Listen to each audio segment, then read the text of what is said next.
I'd like to welcome you all to the first annual Citizen Corps Council for Emergency Preparedness Health Fair. What we're doing tonight is having different sessions scheduled for first aid training. This is basic first aid training because the primary mission of the Citizen Corps Council is to make sure that all of our citizens feel comfortable in their homes and can prepare to take care of their families in case of emergency.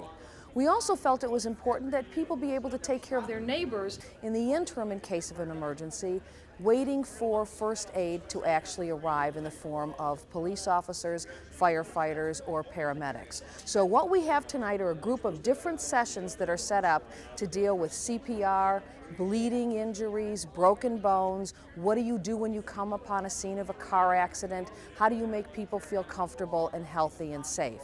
So as we move through these different sessions, you're going to see how we teach people to be first aid responders in a very, very basic way. And I want to point out this is basic first aid training. This is not certification. This is just basic training that you would learn in Girl Scouts or Boy Scouts, and it's important for you to know in order to take care of your family, your neighbors, your pets, and your friends. So I sit back, relax, and enjoy.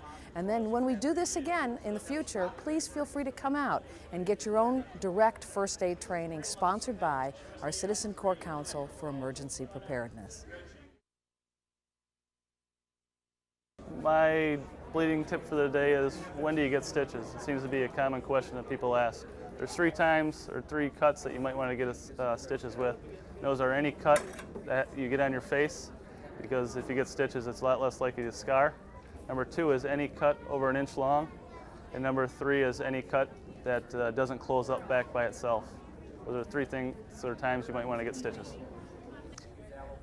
This is a great event whereby the citizens come in and they're actually able to increase their knowledge of first aid awareness, first aid training, CPR, how the 9/11 system works.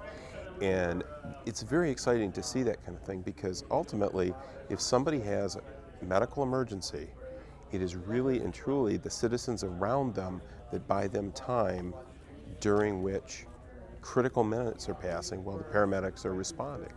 And that's what I like to see, and that's one of the reasons the Citizens Emergency Preparedness Commission has pulled this event together, is to increase that awareness on a community-wide level. Now, this is not a certification class, but this is an awareness course.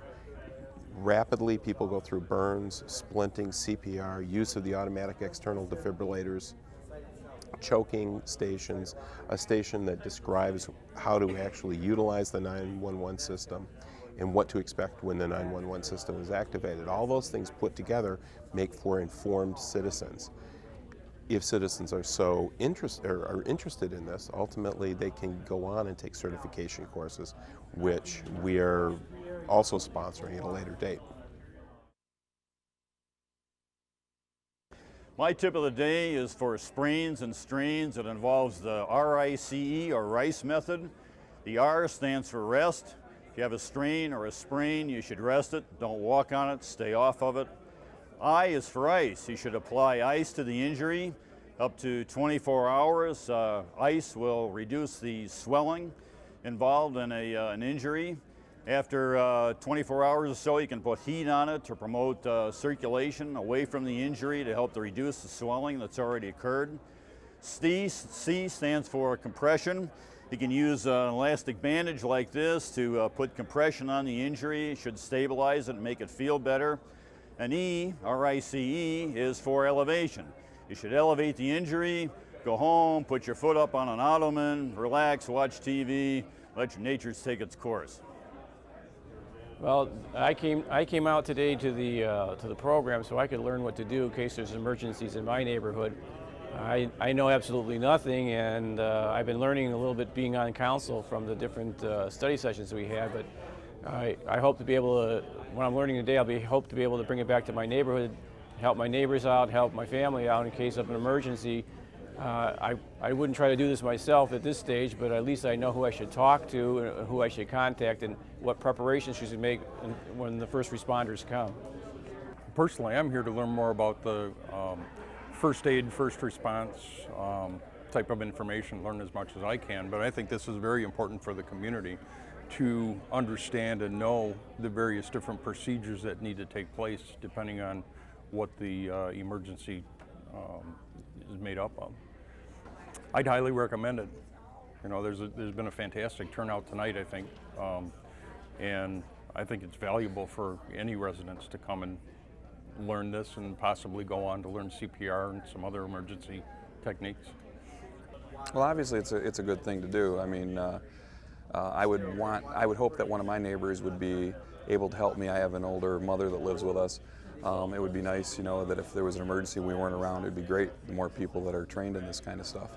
But yeah, I think it's a good way for the community to get together and get to know each other, and it's nice that we're all pulling in the same direction.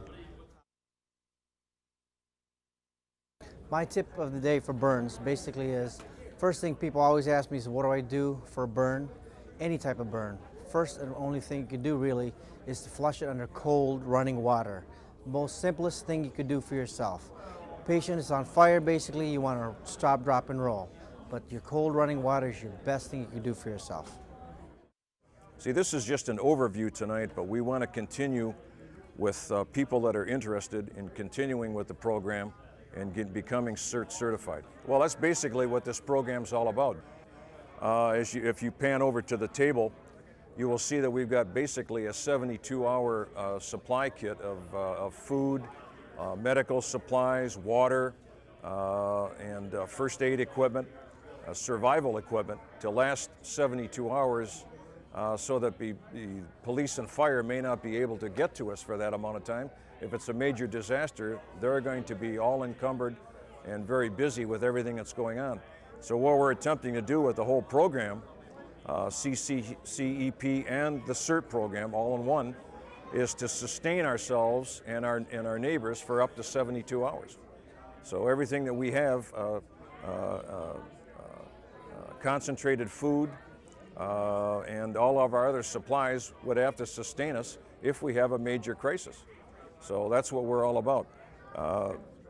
Basically not only take care of ourselves, but take care of our neighbors. That's where the CERT program comes in, the outreach to taking care of our neighbors, certainly our family first, and then our neighbors. My tip of the day for choking is how to place your hands to do a downward thrust on an adult or a child. And that's to take your two fingers, put it above your belly button, and take the other hand and put it above those two fingers. Put your other hand and then push in and up, standing from behind someone with one leg between their leg and one other leg braced outside. Well, we are the Citizens Core Council for Emergency Preparedness. Our mission statement is to prepare the community for the next disaster, whether it's a terrorist attack or if it's a simple problem with the water supply. And the reason it's important for the people to take this training to be prepared for the next event is they're likely to be caught up in it. These 3 days worth of training is a safety awareness course. It's not a certification course, it's an awareness course. What we want is for the people to have the skills they need to be of help to their family and friends and neighbors. If you happen to be in a movie theater and the person next to you starts choking on some candy, you have the advantage of the paramedic in that you are there. The paramedic is 12 minutes away, assuming someone picks up the phone and dials 911, but you're there. If you know how to clear the airway, your amateurish ability to clear that airway can save that person's life. Your ability to give CPR in a consistent manner can preserve the quality of that person's life after the paramedics get there. The paramedics are fine professionals. Once they get there, they'll do everything possible to preserve the life of that individual. What you're doing is you're buying them time. That 12-minute time between the call and the paramedic arriving on the scene, you are their lifeline. Well, we write a monthly column in the back of the Observer. We publicize our meetings, which are the first Monday of every month, and they are all open to the public. Please come to the City Hall at Farmington Hills and come on down. You're welcome to participate in any way. Now, this class has been so successful. We had anticipated 240 people showing up, 320 did register. We're already talking amongst ourselves about setting up another class in the January-February time frame, in which we will then publicize the same way. My name is Marvin Schlane, and I am a member of the City Core Council for Emergency Preparedness. In case of any emergency, first responders cannot reach everyone immediately. Would your family be prepared to cope with any kind of disaster until help arrives? The answer to that question is probably no. You must give yourself a mindset that there could be a potentially serious situation, and the credible solution is: please make available to yourself this publication, Are You Ready? From the Federal Emergency Management Agency, FEMA. That could very well make the difference of knowing what to do to protect yourself and your loved ones. Be ready. Call 1-800-480-2520.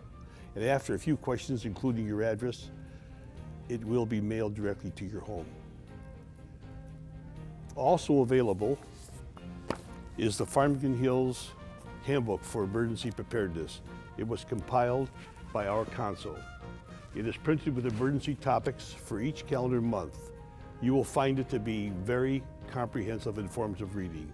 And you can pick up your copy today at the Farmington Hills Library, City Hall, or the Cossack Activity Center. Thank you for being a better informed citizen.